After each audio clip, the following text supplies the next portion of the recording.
And IREV, the introduction of IREV through the Electoral Act of 2022 is meant to strengthen our electoral processes. This means that what is put on IREV should be able to match what the CTC, but from the documents before me, none of the documents match.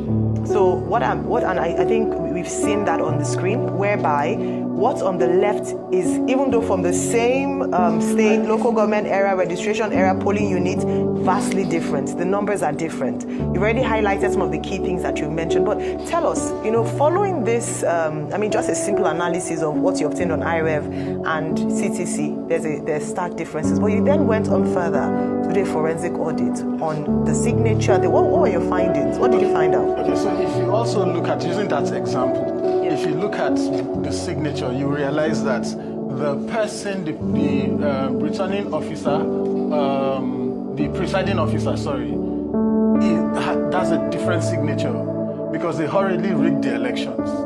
I mean, this is very appalling, because what we normally see before now is that political parties rig elections through overvoting and other means and all that, maybe tearing ballot boxes or ballot papers and mutilating them. But this is institutional rigging perpetrated by INEC, and this should be a concern for everyone. So if you look at it, you'll see that the signatures are different. Not just that, we contacted one of the best forensic experts in handwriting in South Africa. He is the one who actually verifies whether Nelson Mandela's signatures are actually original since he passed.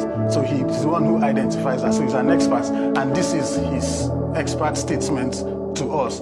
The statement was released to us, or the examination report was released to us on the 29th of October, 2 days ago. And that's why we haven't come public, because we're waiting for that result to happen. Now, if you look at this is his report, right? Q1, Q2, Q3. You will identify that it was one person in INEC who sat down and did all this handwriting. According to the forensic report. So if you look at it, Q1, Q2, the same thing that he used to write this. So if you see 20, his 20 is the same, his 3 is the same, with everything across board. So I'll give you the result, the forensic examination report, and you look at it. So it is appalling. And I think this should frighten everybody. If we do not want to practice a democracy, we should just say we don't want a democracy. We just want to appoint people to go and sit. We shouldn't be budgeting billions of naira to organize an election that INEC will bundle.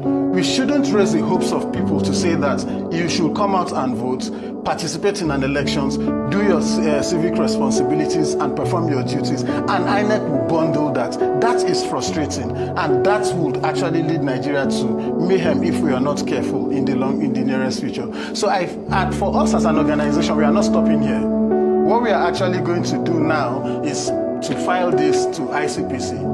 ICPC has to charge and prosecute these people for the criminality that they are perpetrating, from both the INEC rec down to the presiding officer and everybody that is involved, including the head of legal in Benin, who is actually the one who issued the CTC copies to us and to every other person that has actually applied.